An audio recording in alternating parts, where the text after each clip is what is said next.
The special thing about the protagonist of this story is that no matter how many times he dies, he always reincarnates. This has happened so many times that it has lost its charm, and each time he is reborn in a different world and time, from the most primitive civilizations to those that have conquered outer space. This time, our hero's carelessness cost him his life in a battle against a monster, and he was reborn as a baby again. But he is a professional at reincarnation for a reason. Let's see what he comes up with this time.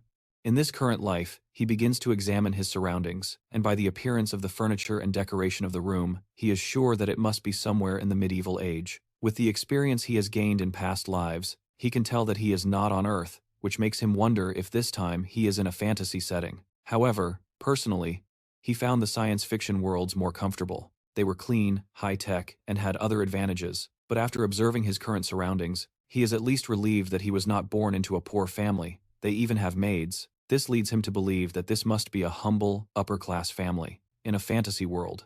But more than anything, he is quite happy that this cat is his mother, and is enjoying every kiss from her to the fullest. Even though the language she speaks is unknown to him, there is something he can understand without knowing the words. The feeling of her holding him so tightly for fear of dropping him, and the warmth in her eyes tells him that he has gained a loving mother in this life, which is already a blessing in itself. You see, through his countless lives, he has met and learned about all kinds of mothers, but maternal love was not always given. Unfortunately, he has been abandoned shortly after birth, and there was also a time when he was exploited as child labor. But this time, he feels that this life will not be as difficult as many of the ones he has lived. It is then that a maid enters and insists on holding the prince, as the lady may be exhausted. The mention of prince catches our boy by surprise. He did not expect to be reincarnated as royalty this time. Still, he cannot understand why his mother does not seem so happy. He gets his answer soon, when his mother reminds the maid that people may not consider this child a prince, apparently. This lady, Rifana, had humble origins.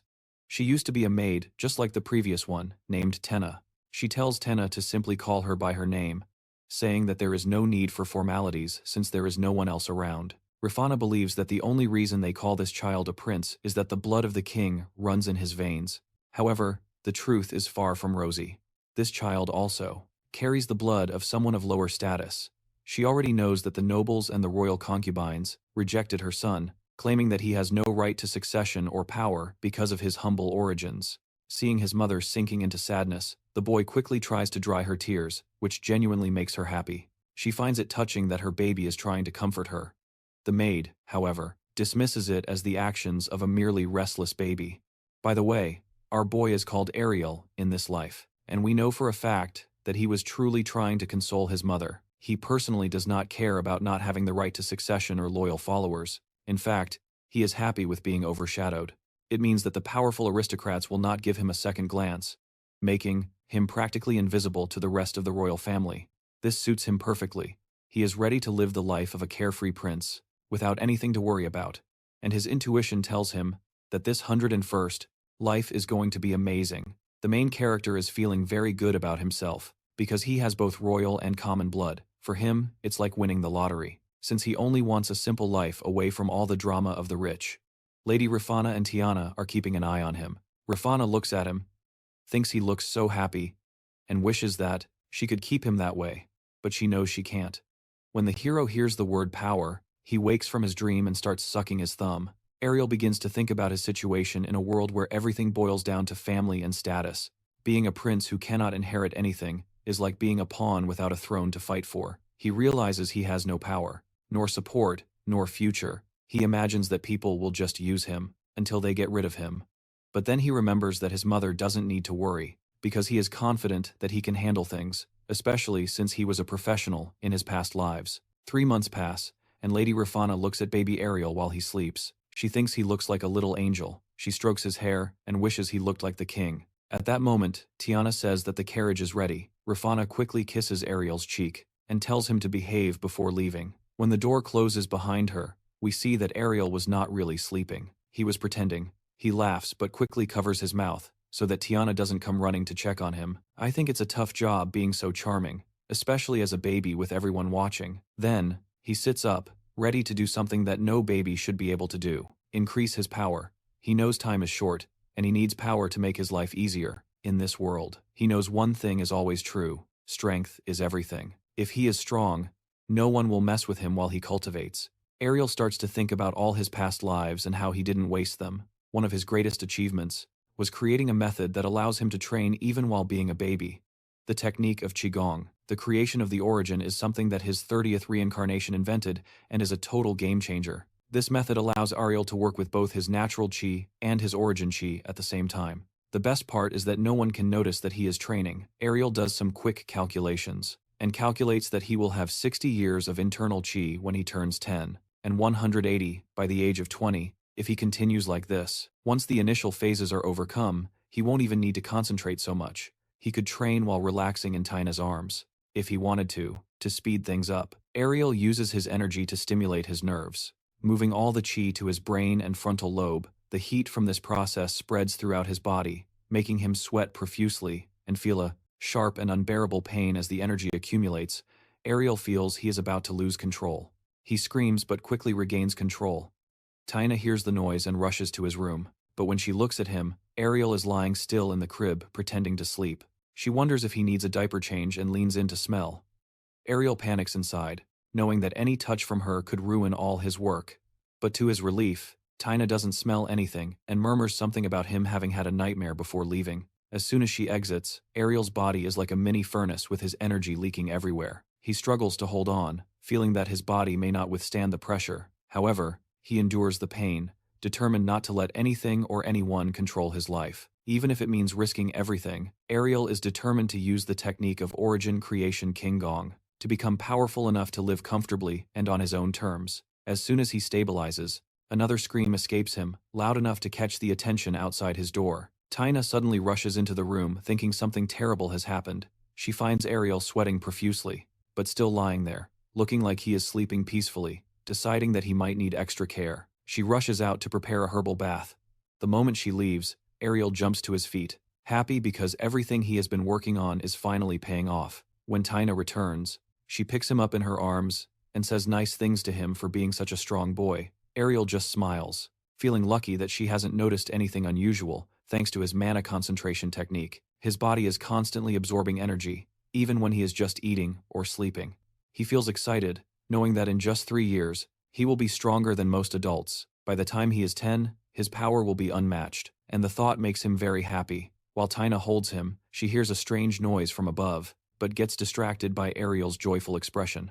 Meanwhile, Ariel is already imagining the life ahead of him, powerful, respected, and living like a king. He can hardly wait for that future to arrive. It has only been 5 months since Ariel was born, but thanks to his mana absorption technique, his physical strength and internal energy are far ahead of any baby his age. Crawling on the floor, he does not stop striving, knowing that he is on the path to surpass everyone. Soon as he is focused on his training, Lady Rifana enters and lifts him from the rug. She brings him a toy he did not expect, and for a moment his eyes are fixed on it. Seeing his disappointment when he hesitates, Ariel quickly starts to play with the toy, pretending to have a lot of fun inside. However, he felt a second-hand embarrassment for very obvious reasons. Still, Lady Rifana and China laugh as he seems happy, commenting on how beautiful and perfect he is. Secretly, Arao loves the compliments, but knows it is mainly thanks to his mother's good looks even, so he decides to enjoy these moments of being the baby. Fun. Knowing that this time will not last forever, the baby protagonist suddenly shows that he is not happy, and China cannot figure out what he wants at first. But all he really wants is food. He starts crying while trying to make that clear. Finally, China gets it and gives him milk. While he is busy drinking, the adults begin to talk about money. They talk about how the funds for the house are running out since yesterday. Although the heroine needs proper food, like the prince, there simply is not enough money. The mansion's budget has been severely cut this year, and even raising a child is becoming a challenge. This is quite strange for a royal family. Arali heard the maids commenting about it before. They say that her mother, Lady Rifana, will have to eat less to save money for everyone else. If she does not do this, no one will be able to get through the season. Aroli cannot believe and thinks it must be a joke, but her mother remains positive, saying that it does not matter if she does not survive as long as others can. Hearing this, Aroli gets upset. How can they treat her mother like this? She is not powerful or important in the eyes of the nobles, but still she is his mother, even having given birth to a prince. Neither of them has real status or protection. He begins to understand why she is always going out in the carriage. She has been trying to find the king, but it seems she keeps failing. Arali thinks it is cruel, Even if the king does not care about her, she is still the mother of his child. How can he let others treat her so badly? He starts crying again because of this, and she calms him in Lady Rifana's arms. Even being a baby, Aroli wants to help his mother. He knows he cannot do much, but he has to think of something. Winter is coming, and things are only going to get worse. With the heating course in his baby crib, he puts his baby boss brain to work, and he starts to seriously think about what he can do to help. Then suddenly he has an idea. While the heroine looks at the coal in the fireplace, he suddenly remembers that coals are made of carbon, and jewels like diamonds are also made of carbon, and his brilliant mind sees a way to solve their money problem. If he can turn coal into a diamond, he could change everything. Even though he is dying to jump out of the crib and start, he knows his little baby body is still not strong enough. Instead, he decides to use his human form to float out safely. No one else knows that coal can be so useful, but for Ariel, it's like finding treasure. So he immediately pushes aside the self-praise and starts to work while the rest of the house sleeps. The hero focuses his mana, combining it with heat to press the coal. He pours all his energy into compressing it, repeating enchanting spells to keep himself moving. The process is difficult, and the pressure pushes Ariel back, but he remains focused, refusing to give up. He keeps thinking about his mother's happiness when she sees what he has done. As soon as he thinks of her, a sudden explosion of energy makes the soot explode up the chimney. Ariel moves to the fireplace, rummaging through the mess until he finally finds it. A brilliant diamond that he created with his own power. The beauty of the diamond leaves him speechless. Now he just needs to figure out how to give it to his mother without raising suspicion. Feeling satisfied, he rests until morning when China greets him. The next day, she is shocked to find the hero out of the crib, covered in ashes and soot. She picks him up, confused about how he managed to escape. She assumes he must have played all night, but the mess in the room makes her stop. The floor, the fireplace, and the rug are all filthy. And Aunt Ina wonders if the house has always been this chaotic, or if something strange happened during the night. She tells our boy not to touch the floor, but he doesn't seem to care. He quickly devises a plan and puts the jewel in his mouth. Aunt Ina notices something strange in his mouth and asks him to spit it out. She pinches his cheeks and a diamond falls out. She is very surprised and asks where he got it and if it was from the floor. China, who takes care of the palace's treasure, says that nothing is missing and that the diamond isn't even listed. So she hugs Ariel, saying it seems like he wanted to give this to her. Ariel smiles and agrees, feeling that his mother would probably like it too. Later, carriages arrive at the palace, filling the empty pantry of the kitchen with food and firewood. Thanks to the diamond, they now have provisions for 5 years. Lady Rifana worries about who the diamond might belong to, but China assures her that it's all right, since the castle had been abandoned for almost 100 years before Lady Rifana took over. She also adds that it could be a blessing, intended for Prince Ire. Lady Rifana is not sure, but she feels grateful for the resources. Ariel holds his mother's dress, thinking that she just needs to endure until he grows up. He dreams of a future where she no longer has to fight. While clinging to her, she promises to ensure that the king knows he has a son named Ariel. That winter, the fireplace remains lit, and the palace's finances finally get back on track. The changes are obvious around the palace. One day, while Lady Rifana is eating, she realizes that the meal is too much for her. She asks about the servants. China reassures her that everything is fine, since Anna, who had given up, is back, and the servants are being treated better now. But what catches Prince Ariel's attention the most is how his mother no longer seems sad while he watches her. He thinks she is more beautiful when she smiles. Even though it is the coldest winter of all, it feels warmer to him, because things are stable and his mother is happy. A year passes, and China and Lady Rifana are busy. Deciding what Prince Ariel should wear, they make him try on a bunch of clothes before choosing an elegant outfit. Ariel cannot understand why they are placing so much importance on his clothes. Feeling tired, he lies down on the floor and starts to whine, surprising both his mother and China. China quickly realizes that he needs to rest and puts him in his crib. Then she says that Prince Ariel will be officially recognized as part of the royal family. Ariel, confused, wonders what she means by recognized. Lady Rifana is happy that Ariel has grown up without any issues. She wonders if the king will show up for his birthday. China reassures her, saying that the king is just waiting for the right moment since bad things often happen to newborns. Ariel hears them talking and realizes that all this commotion is because of his birthday. Lady Rifana comments that not everyone may like the banquet, but it is the perfect opportunity to officially announce that Ariel has royal blood. She is pleased that the royal family rules of Arnesia apply to him as well. Ariel notices how excited his mother seems and deduces that it is because of the banquet. Then he realizes that if there is a banquet, the nobles and other members of royalty will be there, and he can finally meet the king. The banquet for Prince Ariel begins that night with a grand feast and an extravagant party that clearly cost a fortune. Prince Ariel is a bit excited to see the luxurious decorations, the food, and the fancy clothes that his compatriots are wearing. Everything seems like a dream to him. Lady Rifana takes him and asks if he is impressed. Ariel thinks that all of this is definitely a new experience. China points out that it is probably the first time he sees so many people in one place, and Lady Rifana reminds him that he is the star of the night. Giving him a kiss on the cheek, Ariel notices the critical glances from the nobles, and hears their whispers about him and his mother. But this does not bother him. His focus is on one thing: finding his father. The banquet for Prince Ariel begins that night with a grand feast and an extravagant party that clearly cost far more than a fortune. Prince Ariel is a bit excited to see the luxurious decorations and the food, and the fancy clothes that his compatriots are wearing. Everything seems like a dream to him. Lady Rifana asks him if he is impressed. But I think all of this is definitely a new experience. China points out that it is probably the first time he sees so many people in one place, and Lady Rifana reminds him that he is the star of the night, giving him a kiss on the cheek. Ariel notices the critical gazes of the nobles and hears their whispers about him and his mother, but that doesn't bother him. His focus is on one thing: finding his father. King Terrell of Hernesia burns with frustration thinking about how the king never cared about their lives. He decides that this banquet is the perfect chance to ensure the king notices him. The atmosphere shifts when the royal family of Hernesia enters, officially starting the banquet.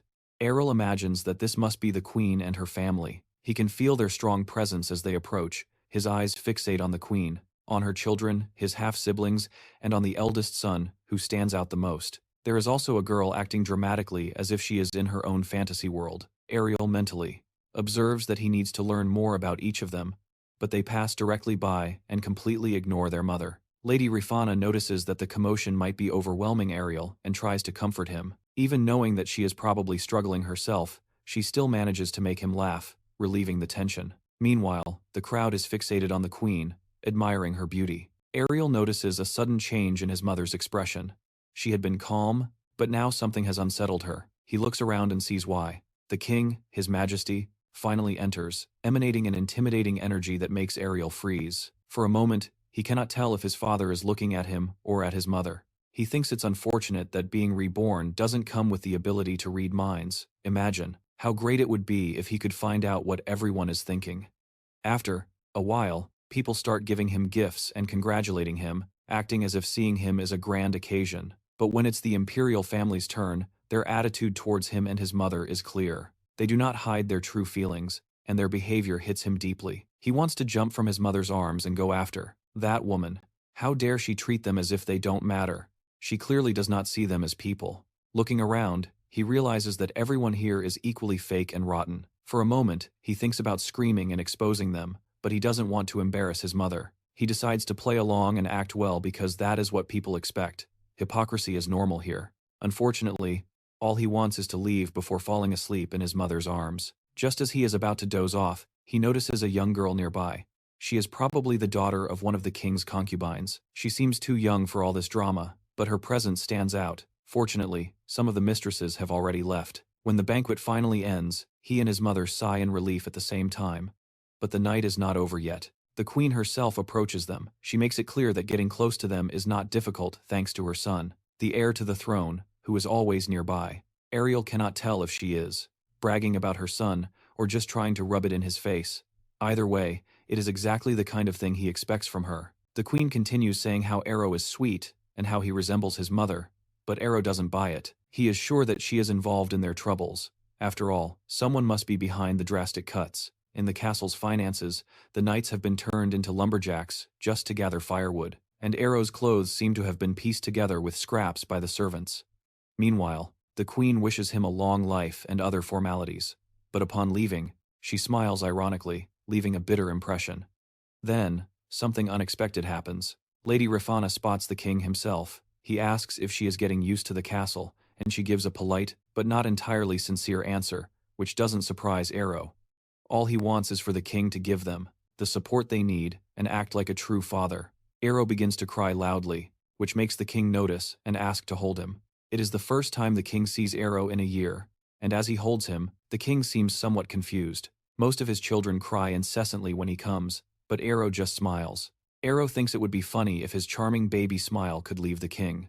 Astonished. The king seems to start liking him a little, amused by the fact that Arrow is not afraid of him. He even says something about raising him in the future, but Arrow is not interested in standing still. He gestures for the king to put him down. The king assumes Arrow wants to walk, but Lady Rafana quickly says that he can't walk yet, since he is only 1 year old.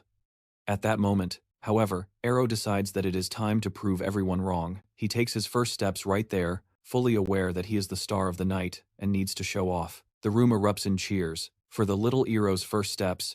Even the king seems impressed, realizing that Arrow is trying to show him something important, that he is not like the other children. Arrow feels confident that this is just the beginning of proving himself, but as he reaches the table and tries to lean on it, he experiences an epic failure. The entire table, along with all the food and drinks, collapses as the plates and cups fall on Arrow. Everyone is startled, even the king. But Arrow knows that this is all part of his grand little scheme, not just to show that a 1-year-old can walk, but to execute his perfectly crafted dramatic scene. He throws himself on the floor, crying as if he is in the midst of an epic tragedy, and the king rushes over to check for injuries. The king sees that Arrow's clothes are soaked with wine but finds no real damage. He decides that Arrow needs a change of clothes. China comes in to help, but the king dismisses her, wanting to take care of this himself. What he discovers next leaves him speechless. Beneath Arrow's stained clothes are undergarments that look more like rags than something fit for a prince. China seems confused, claiming that he dressed Errol in clean clothes earlier that morning while the king inspects the fit. He realizes how miserable and lamentable Errol's life must be, and the crowd begins to murmur, saying things about this being a disgrace and everything else. Frustrated by the whispers, the king demands silence, his voice echoing through the hall and sending shivers down the spines of everyone present. He looks at Errol's mother, clearly realizing how poorly they have been living in the meantime. Errol is feeling quite relieved. His plan worked perfectly. His clothes may have been ruined, but they told the story he wanted. In fact, Errol had been busy that morning. While China dressed him, he used all his little strength to stretch and tear the fabric, making it look as ragged as possible. It wasn't hard, and with a little magic, he gave his outfit the extra touch of poverty it needed to make his statement. If he were older and stronger, he wouldn't need to rely on magic, but it worked anyway. The king finally asks Lady Rafana to explain how things got so bad, how they could fail so miserably in maintaining their status, but seeing how distressed she is, he doesn't rush for answers. Instead, he turns to one of his officials and asks how the funds are distributed to the concubines' castles. The king is disappointed because, as far as he remembers, he had given clear orders for the budget to be shared equally. Everything should be running perfectly. So, why does it seem like they were forgotten for this specific event? The king cannot understand what is happening. He demands the report immediately without wasting time. Seeing all this, Errol realizes that his father is serious about fixing things, and is eager to see the numbers in that report. Lady Saffron, Errol's mother, wants to calm the situation, claiming it must be some mistake, and asks for her son back. But Errol knows this is their big opportunity while everyone panics, and the king's secretary appears to deliver the documents. The whole room holds its breath, knowing things are about to heat up. When the king looks at the report, he is quite surprised. He cannot believe what his eyes are seeing. Then he uses his power to set the papers on fire right there, shocking Errol. He hadn't imagined his father could be so oblivious to what is happening. The truth is, it is obviously all the queen's doing. The king calls for the queen, demanding to know if she was aware of the situation. The queen tries to remain calm, pretending to be as shocked as everyone else, but the king isn't falling for it. His intimidating presence grows as he reminds her that managing the budget is completely her responsibility. Seeing what is happening, the eldest son decides to use his timing, perfect for showing up and defending his mother. He will not let her face this alone and wants to share his own opinion. At that moment, the prince tries to explain that this is a big misunderstanding, because he is sure that his mother would not do something like that. But the king becomes even more angry, saying that it doesn't matter because a leader is always responsible for the mistakes of their team, and thanks to his negligence, his little brother ended up hungry and without clothes. The eldest son looks at our hero with super guilty eyes, which only makes the situation even more awkward. Of course, he is nothing like his father, who is strong and authoritative, or his mother, who is clever and cunning. The king turns to the eldest son and asks if he is serious, by saying that the mother had nothing to do with this. Then, without waiting for an answer, he tells the queen how disappointed he is with her. Lady Saffron, trying to defend the queen, continues saying that it is not her fault, that it is his fault, and that she was the one who made the mistake. The king, completely confused, now wonders what she is talking about. He tells her that just being the mother of his child should be enough to prove her place in the family.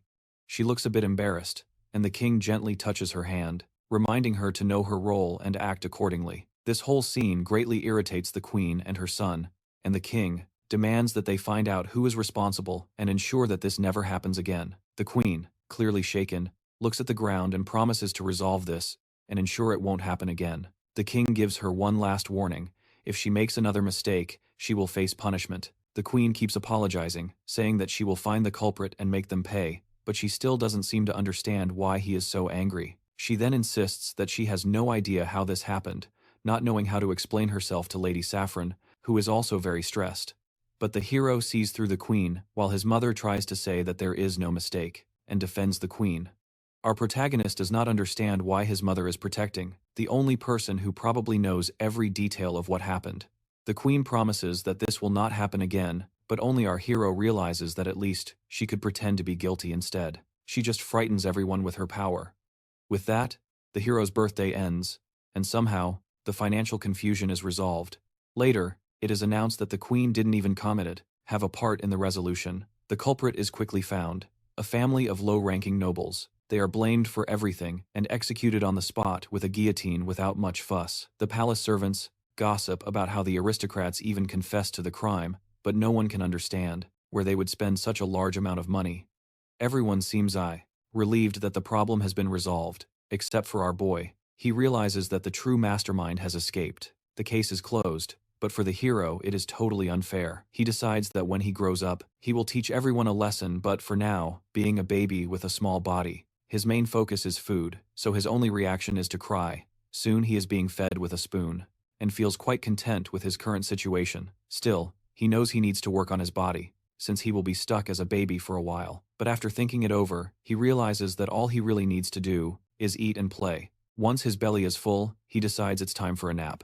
Sometime later, he wakes up to the sound of a carriage arriving at the house. He flies to the window to see. While his nanny dozes off, he sees a group of people leaving, and soon after 3 out of them enter his room: his mother, an adult, and a child.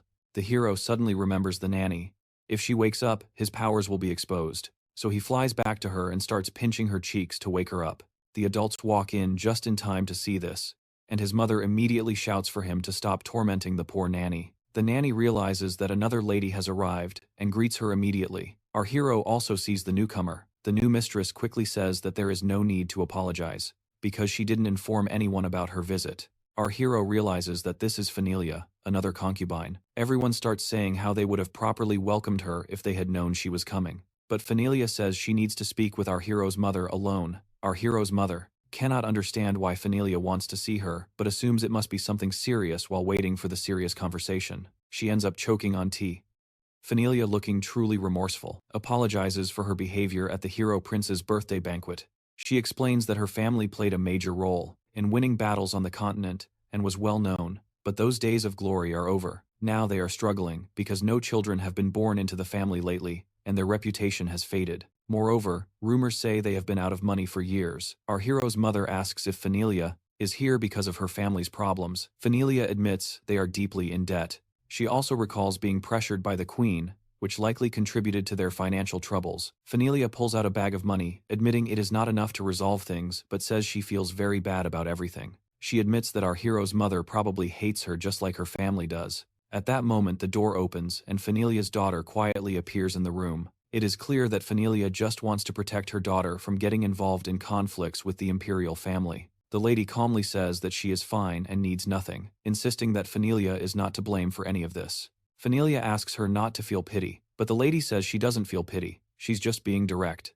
She points out that there is no reason for them to turn against each other now. The lady makes it clear that she understands the situation and holds no grudge against Phanelia's family. She returns the bag of money, saying it would be better spent on something good for Phanelia's little girl. She says she understands why Phanelia's family has been trying to manage the palace expenses. Then she casually mentions some shocking news. She believes the reason behind all of this is that she serves the queen. This revelation leaves our boy stunned, and suddenly, everything makes sense to him about why his mother is so poorly regarded by others. He starts walking around his room, thinking about how difficult his mother's life must be. Shaina notices that he is upset and doesn't know how to calm him down. She asks if he is okay, and he quickly fakes a smile to avoid worrying her. He knows he needs to pull himself together. China simply assumes he is being foolish and grumpy and goes to do some exercises with Princess Kania.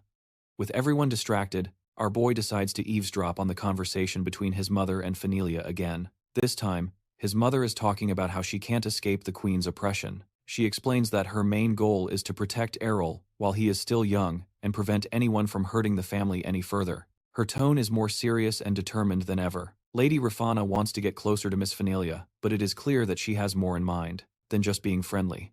Phenelia realizes this, but respects Rafana's determination and agrees. Both understand that they can count on each other when things get tough. Meanwhile, Prince Errol is thoughtful, realizing that his mother is fully aware of what is really happening between the queen and the concubines, which involves both him and her, but he also wonders what her next step will be. As Errol is lost in thought, a girl suddenly appears near him and he has no idea how she got there. He silently pleads with the universe to keep her away, but instead, she crawls onto his bed and starts pinching his cheeks, saying she thinks he is adorable. She treats him like a soft toy, and even starts rocking his crib as if it were a game. Our boy wishes that someone, even if it's the truck with the rescue from this chaos, would come. Then a cat comes, and at first glance, it seems that the cat also finds Errol cute. Errol knows that now there is no way to escape. The nanny says that the princess can visit. Of course, the princess is eager to come, and Errol realizes he is on his own. With no escape in sight, time flies, and before he knows it, Errol is almost 3 years old. Life seems to be passing by too quickly. As usual, he can't believe how fast he is growing, and begins to think about how much more he has to learn before becoming an adult. He remembers pieces of his previous life, and wonders if he will ever have the chance to relive something like that. Suddenly, the princess enters his room. She runs towards him, but Errol decides to play hide and seek. Unfortunately, she finds him quickly, and he feels frustrated and dejected, but the princess just wants to play hide and seek. Before Errol could refuse, she is already running to find a bigger place to play. They end up outside, and it becomes clear that the princess has been visiting quite often, since Phenelia came with the help of the nanny, of course. She doesn't mind much because it seems that these visits are building a strong bond. Even though Errol is still small, Kani believes that he is already someone who can be cared for, but she also says that when Errol grows up, it will be his turn to take care of her. The princess makes Errol promise that he will come as fast as possible, but the little prince cannot understand why she is so fixated on him before he can think too much about it. Kane said that she adores him. She said that playing with him is much more fun than with the others. He is clearly the best choice. Errol laughs, thinking that she will probably regret saying that when she gets older.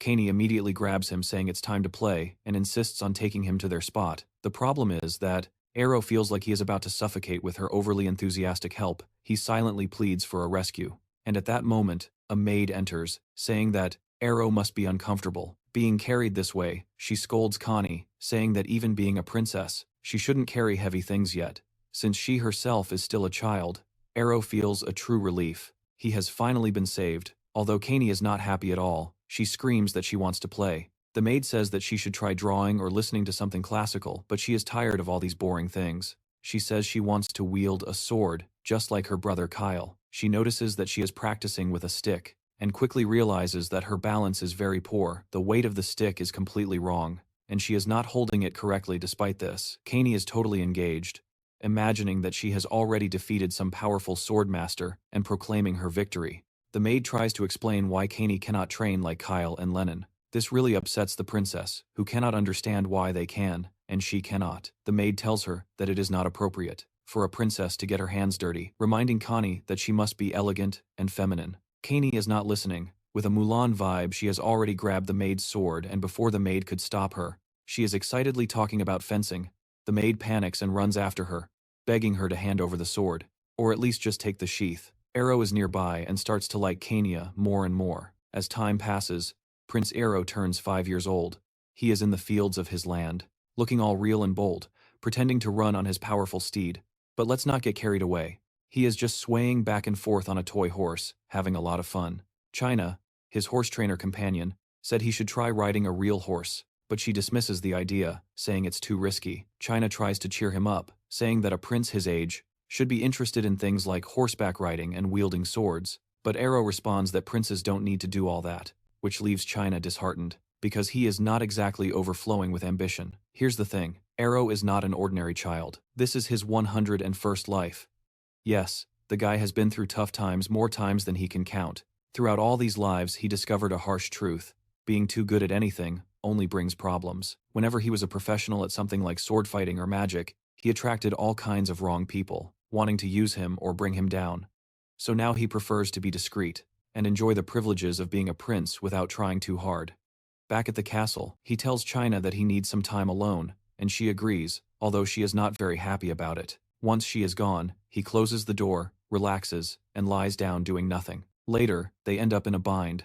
China is frustrated, asking why he hates studying so much, pointing out that a 5-year-old prince should be eager to learn and grow, but Ariel is not interested at all. He doesn't care about the world, and definitely doesn't want to fill his head with knowledge. China sighs, half joking, saying he looks like someone who has lived 100 lives. Before she can continue, Ariel interrupts her and assures her that it's not her fault he is like this. Deep down, he decides it's time to just enjoy life for the first time. Vibes of a laid-back guy.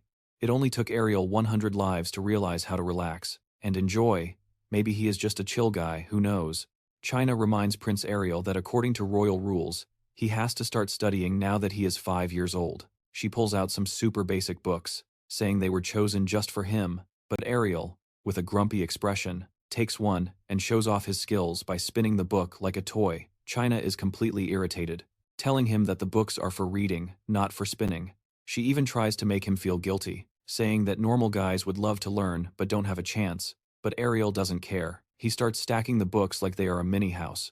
While China tries to hold herself together, he tells him to stop and sit down again, but Aaron isn't hearing anything when words don't work. He goes into full drama mode, whining and shouting that he won't study all of a sudden. The doors open and his mother enters looking like she has had enough, and let's be realistic. Nothing scares a spoiled brat faster than a mother's, "I'm going to kill you" look. Under her gaze, Ariel drags himself to the library and starts studying, although not without some complaints. Even pretending to study, Ariel is thinking about how ridiculous all this is. He knows that, if his parents really cared about his learning, they would ensure his protection. But in his world, being good at anything just invites trouble. The more talent a boy like him shows, the more dangerous life becomes for him and everyone around him. Aaron doesn't think this is fair, but life is what it is. All he wants is a peaceful and lazy life, where no one is at risk. While he distracts himself, China brings him back to reality, telling him to study hard and make people proud, as if that would solve anything. Ariel thinks about what China says, but decides that it's a bit too much for him. However, China doesn't let it go, saying that if he keeps acting like this, his mother will be sad. This touches a sensitive spot, and Ariel finally decides to try harder for his mother, not because he suddenly loves studying. Even so, he is firm on one thing: no sword training, no magic lessons. He has had enough of dealing with the chaos that comes with being talented. Instead, he starts thinking of other, less risky plans for his future. A few days later, a luxurious carriage stops at the concubine's residence.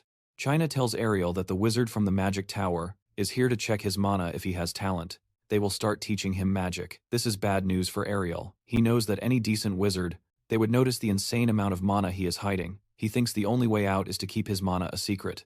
As he walks down the hallway to meet the evaluator, he keeps his head down, trying to look as unremarkable as possible. Tiana tries to cheer him up, saying that even if his mana isn't super impressive, he can still work on it. But when they open the door, the examiner's expression says it all, shocked, as if he just saw something he wasn't prepared for. The wizard quickly stands up and looks directly at Prince Ariel. As they assess each other, Ariel observes mana flowing from the wizard, wondering if he appears in the wizard's eyes. The wizard grabs Ariel's arm to check his vital signs and says that something seems off. China, trying to cheer him up, asks if Ariel is special, but the wizard isn't sure if he should call him special, or just strange, since he can't feel any mana in Ariel. Even after trying to probe with mana, the wizard finds nothing, leaving China completely shocked. Oral leans back in the chair, feeling calm about how well he is hiding his mana as a kind of last-minute secret weapon. Before entering the room, he had used his tea to compress his mana and push it to the extremities of his body. When the wizard seemed surprised earlier, Oral knew his plan was working. The idea of someone of royal lineage not having mana made no sense at all, and Ariel left him completely perplexed.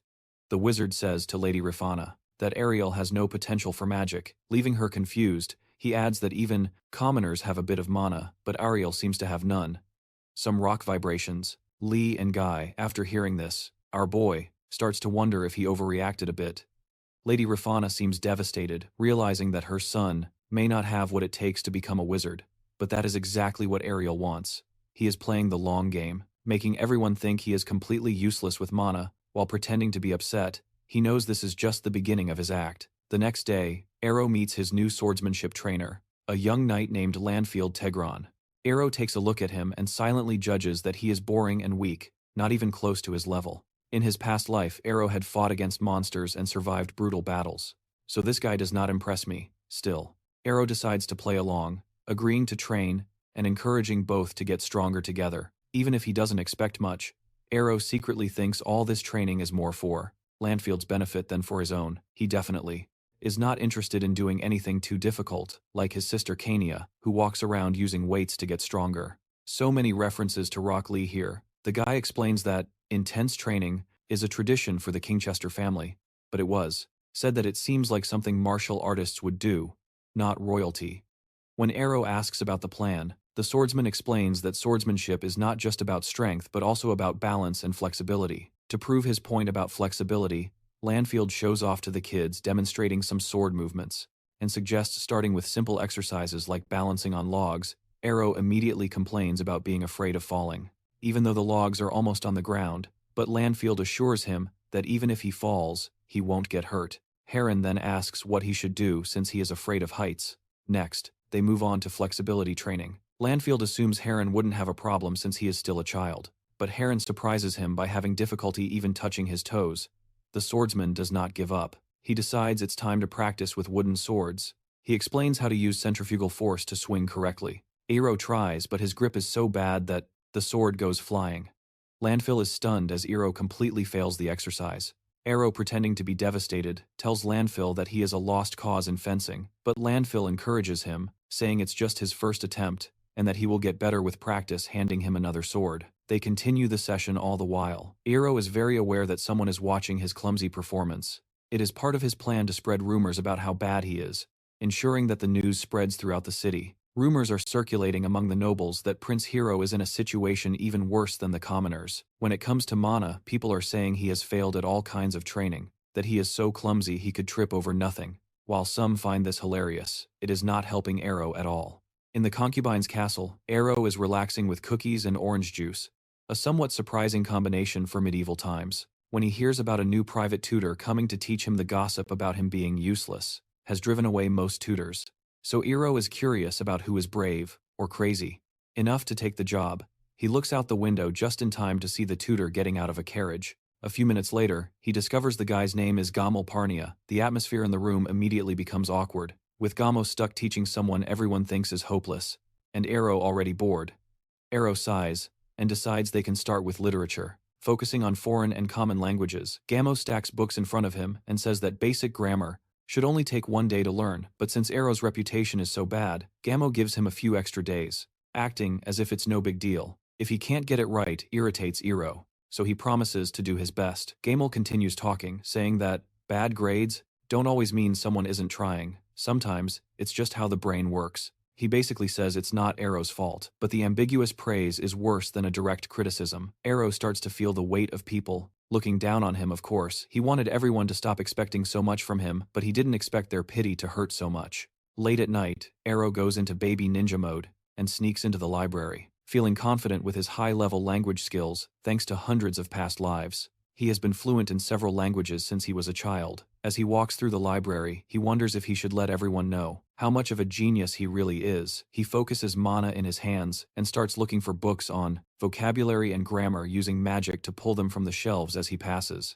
Because he is too small to reach them, he doesn't stop there, however. He grabs books in foreign languages too, trying to learn even more than he already knows. With everything neatly organized on a table, he begins to work by opening a book and thinks about how all languages follow the same basic rules.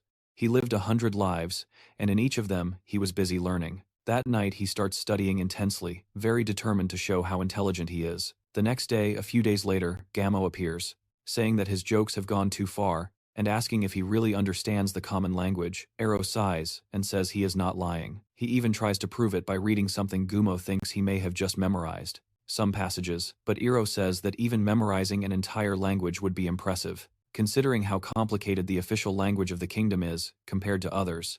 Gumo challenges him to pick a random book and read it. He points out that even the smartest children need to be at least 12 years old to handle basic reading, and Ero is only 5. Ero immediately grabs a book and reads flawlessly, leaving Gamo completely shocked. Gamo is quite emotional and even starts to tear up, calling Ero's talent extraordinary. After all, when a student excels, the teacher also looks good. You know, Ero tells his teacher that he should feel lucky to have a genius as a student. Full of energy, Gamo begins the lesson of the day, ready to teach his brilliant student. The following night, rumors about Ero take an unexpected turn, where before people mocked him for being clumsy and useless with a sword. Now they are excited about the fact that he has mastered the common language. In just 2 days, rumors begin to circulate about how Ero can solve math problems in his head, as if it were nothing, and thus the legend of the genius Ero is born. But where did these stories come from? It turns out that in a local tavern, someone is spreading the rumors. Gamel, the tutor of Ero, is sitting there a bit tipsy, bragging to anyone who will listen about how he always saw the potential of the prince. When no one else did, he continues talking about how hidden talents just need the right teacher, meaning himself, to shine. Soon the news of Ero's intelligence reaches the king. The king is quite impressed, and talks with Lady Rafana about how her son may have had difficulties with all things sword and magic, because it simply wasn't his forte. Lady Rafana apologizes for causing worries, but thinks that as a mother, she should have realized how special he was. Sooner the king, seeing her concern, reassures her. They share one of those sincere and very cultured moments that would make the queen need eye drops, and he tells her that he is sure their son will grow up to do amazing things. Meanwhile, our boy is here listening to the whole conversation, thinking to himself that, yes, he will do enough to keep the king impressed, choose a good place in life, and have fun in the meantime. And so Errol begins his 101st life, this time as a prodigy prince. A few days later, he notices more guards around the concubine castle. It doesn't take long for him to realize that, since he cannot fight or use magic, the king probably sent them to keep him safe. Errol feels a bit of pride, imagining that the king is in a good mood, but then a loud sound behind him catches his attention. Tina left a huge chest, and his mother explains that it is a gift from the king. He immediately opens it and finds it filled with gold coins, sparkling jewels, and all kinds of treasures. While rummaging, something catches his attention. A uniquely designed necklace. China asks if it is the most expensive thing in the chest, but Errol decides that it is not a matter of price. This necklace is by far the coolest thing in there. Errol puts on the necklace and says that it gives a great brain boost, and also helps you think faster while preventing you from getting tired. China is super impressed, thinking that it is all because Errol has been studying a lot lately, but he just makes it seem like it's no big deal. The truth is that while the necklace seems quite basic to everyone else, she can see the mana trigger device hidden within the jewel. Not that he needs it, but his inner chi does much more while he does things with the necklace. He starts to think about Kanya, who has been working out a lot for her sword training and is now seriously muscular. He asks his mother if he can give the necklace to Kanya, and she gently strokes his head and says that since it is a gift from the king, giving it as a present would probably also make the king happy. She then asks what Errol likes about Kanya. He says it is her strength, which makes all the maids burst into laughter that day. The entire concubine castle is in celebration, knowing that Errol is not only recognized but also favored by the king. The young knight even boasts about it to his fellow guards, reminding them to take pride in being part of the concubine castle. A few days later, Ariel is sitting in the cafeteria with Tina. She tells him that all the desserts he requested are ready and asks what he thinks of them. Ariel tries one after another, but is not satisfied with any. He is irritated and continues searching for something better. Tina encourages him to slow down and enjoy the treats, asking if they are good. Ariel, frustrated, says that none of them are sweet enough because they all lack what he is looking for. Tina, confused, says that these desserts were made by the best chefs and offers to bring one to solve. The problem is when Ariel has a brilliant idea, what he needs is not a chef. He asks for an alchemist, which only surprises and confuses Tina the prince. Ariel starts to get distracted, thinking about Coca-Cola and the treats from his old life, practically salivating, just imagining the taste. He concludes that he will need an alchemist to recreate the cola, but that's easier said than done. Tina is super confused about why he would want an alchemist, asks what is happening. Ariel freezes, realizing that she must have heard him dreaming. Awake out loud, he thinks about explaining, but quickly decides that it would be too strange, especially since he is only 5 years old. Instead, he starts to piece together the problem. The kingdom doesn't have the right spices or sophisticated techniques needed to make something like glue. The more he thinks about it, the more he realizes how complicated it will be to make glue. It's not just mixing things, it needs all these extra steps that he still can't do. Feeling discouraged, he starts to fantasize about the fizzy and sweet drink again. But then he snaps out of this daydream and remembers that he should be a scholar. Genius. If anyone can figure it out, it's him. He suddenly gets up and runs out of the room. China looks at him completely lost and asks where he is going. He shouts back that he is going to study, leaving her shaking her head, wondering if she heard right. Ariel in turn is running through the castle, focused only on one thing, chemistry. He knows that cooking and chemistry go hand in hand, so he is convinced that alchemy is the key to deciphering the glue code, no matter how difficult it is. Fast forward 3 years. Now at 8 years old, Prince Arrow is leading a meeting. Sitting at the head of a large table, they are discussing building new bridges in areas where merchants travel a lot. One of the supervisors asks what he thinks of the plans. Arrow examines the plans, praises how impressive they look, and then casually asks who designed them, when a supervisor proudly claims the credit. The daily expression changes. He threatens to fire the guy. If he shows up again with another useless design, the room goes completely silent. The prince points out some issues with the bridge design, saying that while it may work now, it will be a disaster. When the snow piles up in winter, the weight would crush the wooden parts underneath because the designers cared more about making it look nice than keeping it safe. Our boy makes it clear that, while the kingdom should look impressive, safety must come first. He demands that they redo a design, and then moves on to the next plan. With his insane amount of knowledge, Arrow's workload is kind of skyrocketing. The so-called experts in the room don't come close to him, but they decided to trust this 8-year-old genius anyway. Our boy feels a bit sorry for them, but he knows he has no choice. He has to keep proving himself. After the meeting, as Ariel leaves, a new maid spots him, and he calls him by his newest nickname, the Young Gray Sage. He is instantly horrified and thinks it is the cheesiest thing ever. Realizing that the maid must be new, he tells her not to use that nickname again, because he can't stand it. She promises to remember, but as he walks away, she almost messes up and says it again. Arrow, now even more irritated, silently swears that this nickname is the most ridiculous thing he has ever heard. As his carriage pulls away, Lady Rafana looks out the window and asks China if Arrow is going somewhere important. China tells her that he is going to see the king, which makes her wonder what they will talk about. China hesitates, almost saying that Arrow is interested in learning alchemy. Meanwhile, in the carriage, our boy is busy, imagining how the king might react when he presents his alchemy request. Out of nowhere, even though his audience request was approved immediately, Arrow imagines that the king must trust him now, especially since he has been handling so many responsibilities, like a professional. The prince looks out the window, trying to shake off the nervousness. Even after living multiple lives, the king's aura is still impressive. He keeps reminding himself to stay calm and not mess everything up when it's time to speak. When the king asks why he wants to learn alchemy, Arrow explains that it is because he wants to help the kingdom more, and the king, since he is not good with swords or magic, can only gain knowledge and put it into practice. The king listens attentively, impressed with the composed Arrow, and agrees to his request. He promises to connect Arrow with some trustworthy alchemists, and even asks if there is anything else he needs. Arrow politely says he will ask later if he needs anything. While the king smiles warmly, Arrow feels quite at ease, knowing that his plan worked perfectly. News spreads quickly, and soon all the best alchemists in the kingdom appear, eager to prove themselves and perhaps gain some recognition. It is no surprise when Demon Hanchet is chosen. He is known for creating these incredible reflective mirrors that deflect sunlight far away, which he installed at the Western Fortress to keep invaders at bay. A few days later, Arrow finds Damon in the concubine's castle garden. Damon casually praises the beauty of the garden, but Arrow is more focused on him. Based on his legendary reputation, Arrow expected some old and wise alchemist, but Damon ends up looking surprisingly young. Noticing the confusion, Damon explains that his hair turned white years ago, after a small accident with toxic fumes. Our boy realizes that Damon almost lost his life while learning. Damon, keeping calm, warns Arrow to be ready for the risks. If anything happens to our boy during the experiments, Damon knows for sure that he will be held responsible, perhaps even with his own life, or worse.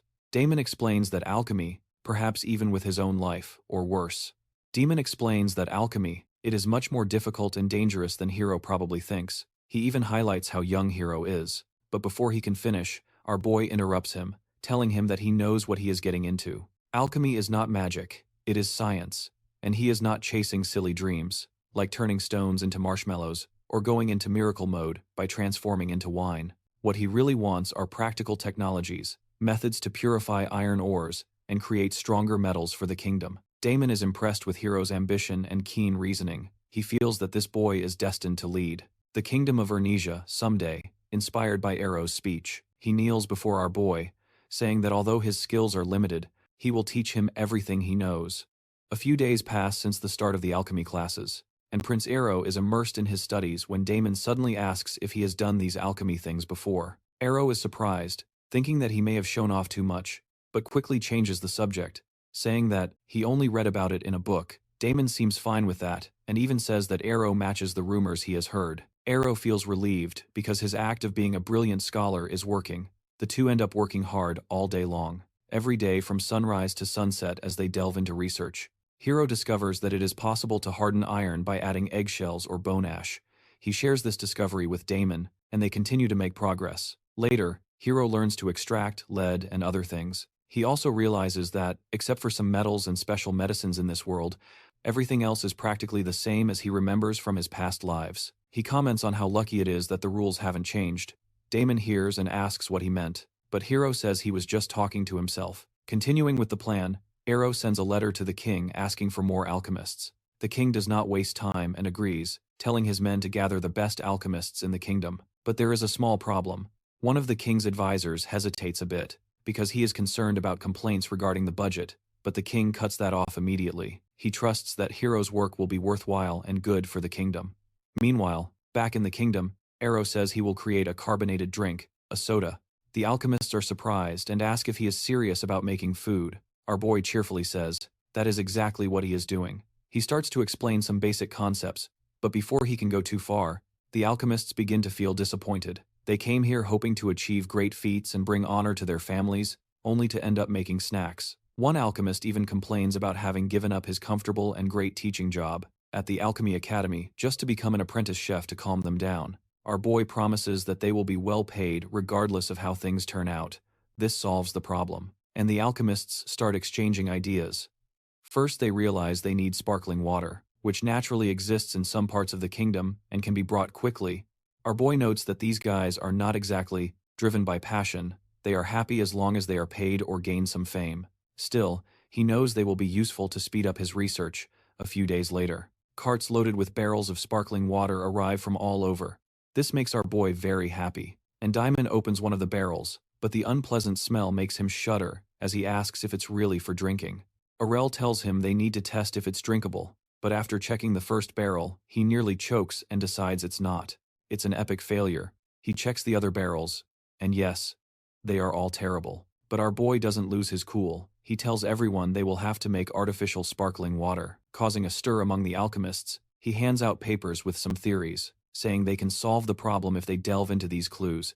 Seeing the seriousness of the situation, Eris reassures them, saying they are the best alchemists and will solve everything quickly. When he turns to Demo for support, his response doesn't exactly show enthusiasm. These alchemists are truly the top minds in Arnesia, feeling good about things. Ariel leaves the room, telling them that messing with theories and testing things should be their happy place, so he won't keep an eye on them.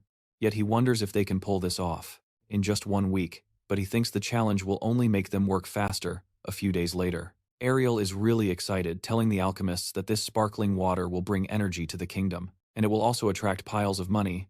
The alchemists aren't so sure, wondering if secretly it's just silly exaggeration. But Ariel is very surprised to see that they have already managed to make artificial carbonated water. Our boy grabs a container and is ready to taste it himself. Diamond and the others are curious if this thing will really catch on. The water has a strong impact, but is flavorless, so they are skeptical. Arel quickly clarifies that it's not meant to be drunk pure. They will mix it with fruit juice or alcohol. His original dream was to recreate cola, but since he couldn't get the cola nut, this carbonated alternative would have to serve as a substitute to start. Ariel squeezes a bit of lemon juice into the sparkling water and takes a sip. The flavor is just right, like the story of Goldilocks and the Three Bears, becoming completely perfect with so much excitement. He passes it to everyone, and as expected, the alchemists love the sour taste of the lemon too. He passes on to everyone, and as expected, the alchemists also love the sour taste of lemon, mixed with the bubbling effervescence, is a total success, leaving everyone wanting even more. And thus the carbonated drink of our boy is born.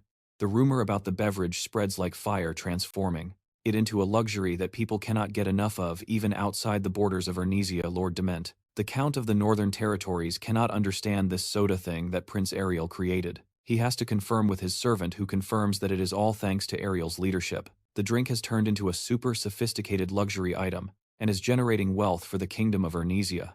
There are even wild rumors about carriages full of gold appearing at the concubine's palace every day. Regretting having ignored Ariel on his first birthday and thinking that the prince was useless, Lord Dement is filled with regret. If he had supported Ariel back then, he could have had a share of the success. Swearing never to miss an opportunity again, he promises to pay more attention. 2 years later at the concubine's castle, Princess Kania, at 16 years old, is showcasing her sword movements after finishing her routine. She nervously asks 10-year-old Prince Ariel what he thinks. Ariel, after a pause, says she looks super cool and impressive. Her escort also appears, saying that her fencing is impeccable. Ariel agrees, thinking that she is much more skilled than any boy her age. Kania is very happy, jumping and thanking them for the kind words, watching her jump with excitement. Her escort says they want to take a break, and Ariel thinks she looks very cute being so cheerful. After the training session, Kania and Ariel sit in the garden to have tea. Kania mentions all the news about Ariel's soda success, saying that it not only helped the palace, but also boosted the kingdom's economy. Ariel calmly says it is his duty as a prince. Kania then tells him a rumor about him being the perfect son, which apparently made many people jealous of Lady Rifana. But more than that, in this story, besides the fame of Ariel's soda after discovering that his mother, Rifana, comes from a fallen noble family that used to manage a small territory and has lived like common people, Ariel decides to hand over the distribution of the soda to her family. This proves to be a brilliant move, as people are not just buying 1 or 2 bottles, they are lining up to get boxes of soda. The demand is greater than the shake Grimes. Some people are so desperate for the drink that they pay double, or even triple the usual price just to get it. Besides the soda, Ariel also introduces yogurt and another drink to the market, and both become incredibly popular thanks to all this. Lady Rifana's family goes from common nobles to richer than any merchant in the kingdom.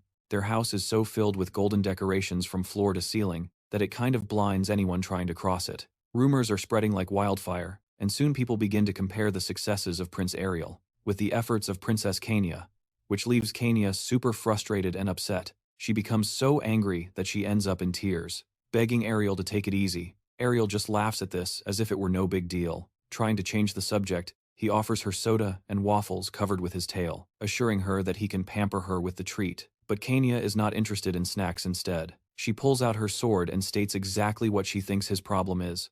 What's the point of all that money if he can't even fight? While pointing the sword directly at him, she says she will teach him how to handle a blade.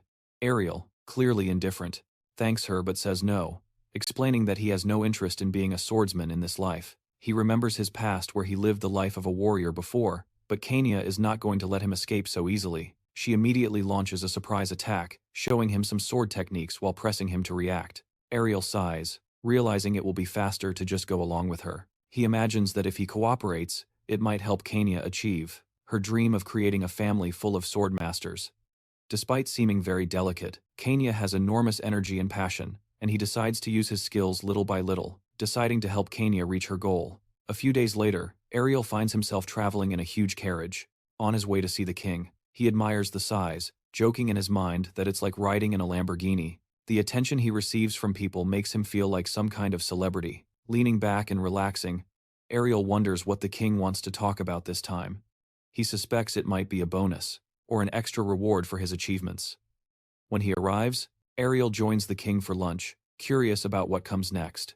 He remembers how silence used to make him restless, but now he is used to sitting alone. He calmly eats his meal, waiting for the king to speak. Lately, he has been visiting the king more frequently. Just as Ariel is about to bite into a cookie, he nearly chokes. When the king asks if he has thought about taking a royal position in the government, after clearing his throat, our boy realizes the moment he was avoiding has accumulated. The king says it may seem a bit early, but no one would oppose if Ariel started working in the government. He then asks what he thinks and if there is any specific job he might want.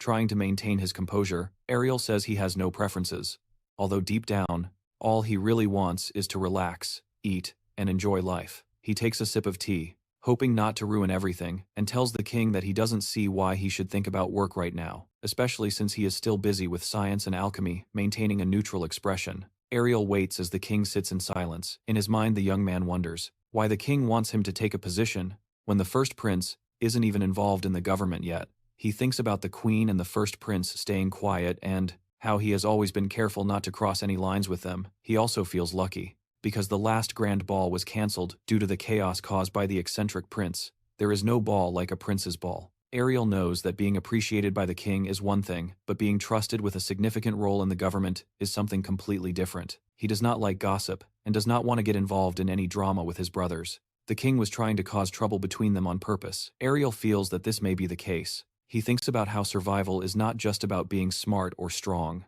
In the jungle, this applies to real life as well. To sit on the throne, it takes the strength and sharp instincts of an eagle. Without that, not all the knowledge of their past lives would be enough to keep them safe. Perhaps the king wants a world where only the strongest survive. In any case, Aro is not going to fall into the trap this time. A few days pass since Prince Ariel spoke with the king. Now he is riding, looking excited, thinking that this is the first time he is going so far from the palace of the concubine.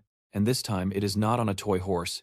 It is real. The wind hits his face, and he feels freer than ever before. He thinks he deserves this breath of fresh air after all the time he spent working hard and staying indoors. He remembers the times he used to explore everywhere, even between worlds, just to find strong people to challenge.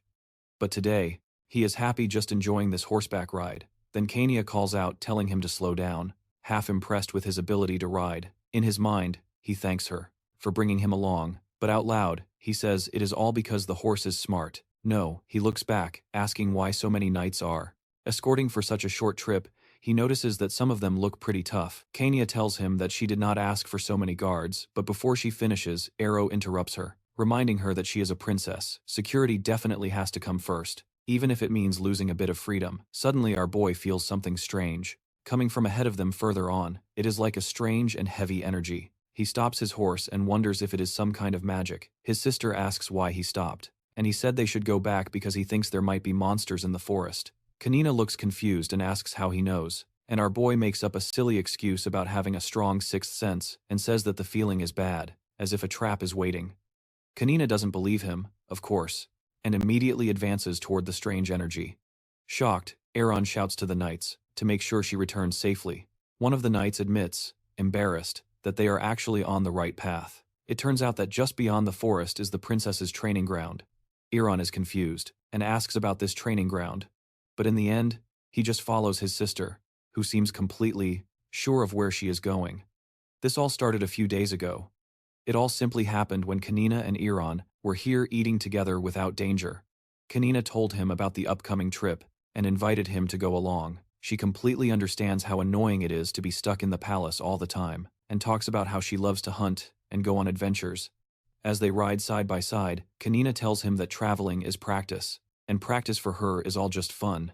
Aaron, however, feels that this is more of a punishment than anything else. Kane looks at him and says she is sure that he would have come, even if it were just to practice, because he trusts her, and since she is his sister, she promises to protect him if they encounter any monsters. Aaron doesn't say much. He just smiles, thinking about how amazing she is. Soon, they arrive at the training ground. Hiro immediately goes into planning mode, establishing the strategy. Some troops will lead the monsters to one side.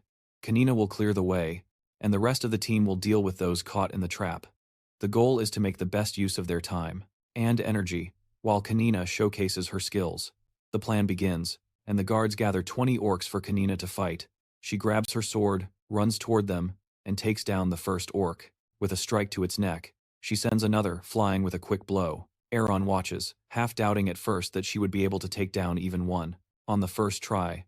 But as he continues watching, he has to admit that she has serious skills. He is a little jealous, of course, and rightly so, but mainly impressed with how strong and calm she seems while fighting.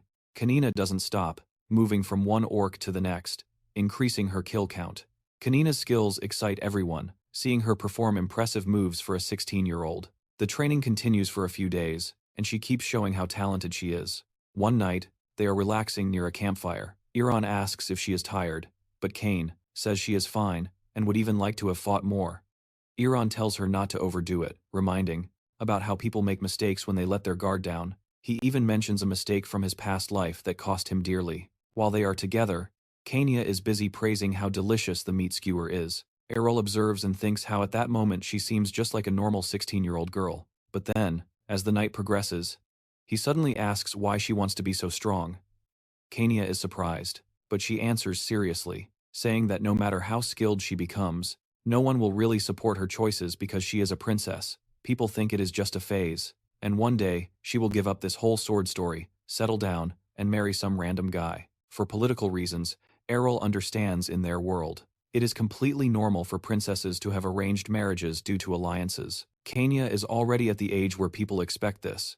But before Errol can say anything, Kenya interrupts his thoughts. She directly says that she hates this life. Errol is surprised, but she explains how much she admires him. He is out there doing what is good, earning respect and money, while helping the kingdom. She wants the same thing. She wants people to see her for her abilities, not just as someone who will marry for politics. With a determined look, Kenya says she will take control of her own life. Errol smiles, impressed, and confidently says that she will definitely change her destiny. Kenya smiles back, saying she wants to be like him. Then she remembers that their journey ends tomorrow. Errol agrees. This trip has been amazing, and he is happy he came. The next day, Kenya is still out there defeating orcs, as if it were some kind of personal revenge. When an orc charges at her, Kenya doesn't waste any time and slices cleanly through its torso, instantly taking down everyone who watches. They are impressed. She continues hunting orcs, even on the way home, as if they were in some kind of uncontrollable fury. The orcs trying to hide stand no chance, and are easily caught.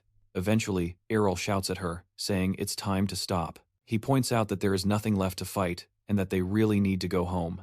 Kenya looks around, sees she is surrounded by a pile of defeated orcs, and finally agrees to call it a day. But then she notices her horse looks bad, really bad. It is exhausted from all the action, and seems to need a break. As quickly as possible, she suggests they ride together on his horse, while her tired horse is sent to the mages for some magical service. Kenya climbs on and takes the reins, as let's be honest, she is the best rider, and our friend completely agrees with that.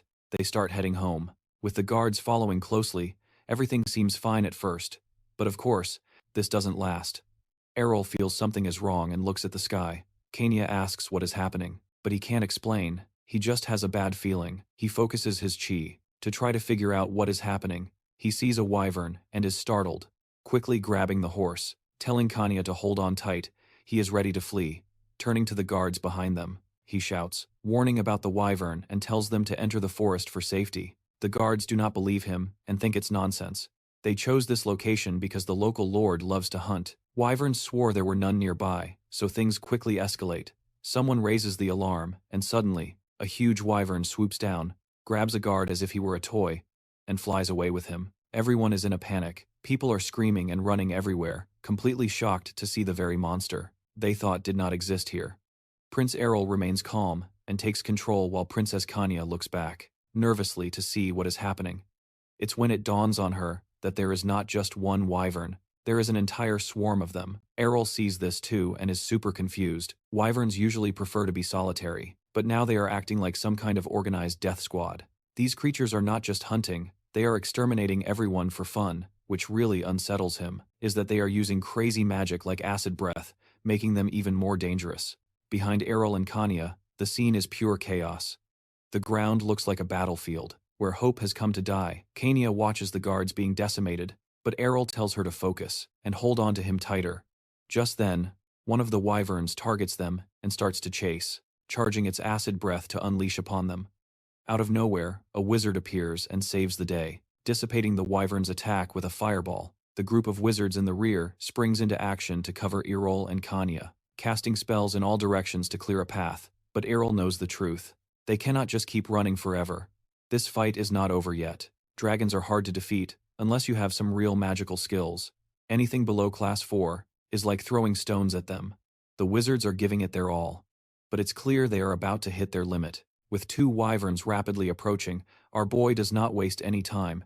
He converts his hand into a deadly projectile, call it a spirit bullet or a sniper shot, and he hits one wyvern right in the head, then effortlessly takes down the other, and lets the wizards enjoy the glory as if they had done all the work. But out of nowhere, a wyvern lands in front of them, blocking their escape route just when things are about to get ugly. Kenya calls for her mother in pure panic. Her personal guard appears with the punctuality of Superman, slicing the wyvern in half with a single sword strike. However, the guard does not linger to celebrate.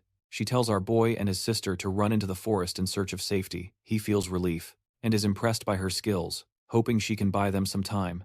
But before he could relax, he hears a strange voice in his head, almost mocking him. "Hero, look at the corridor quickly trying to figure out where this frightening sensation is coming from. Then, a man in a dark cloak enters the scene, holding a strange staff and laughing as if he were auditioning for Villain of the Year. The hero's instincts scream a problem very obviously. As soon as he tries to assess the guy, the dark mage skips the introductions and starts invoking magic, as if something is about to happen. This catches our boy by surprise, since he expected a response and not for the guy to whip out a wand and start attacking. The dark mage launches his attack, but the hero is quick dodging and protecting Kenya. Unfortunately, the guards behind them do not have the same luck when the magic stops. The hero looks back and sees the fallen guards with smoke still rising from their lifeless bodies. The dark mage comments on how Kenya dodged the attack looking surprised. Iro is perplexed to realize that the mage knows her name and begins to wonder if she was the real target all along.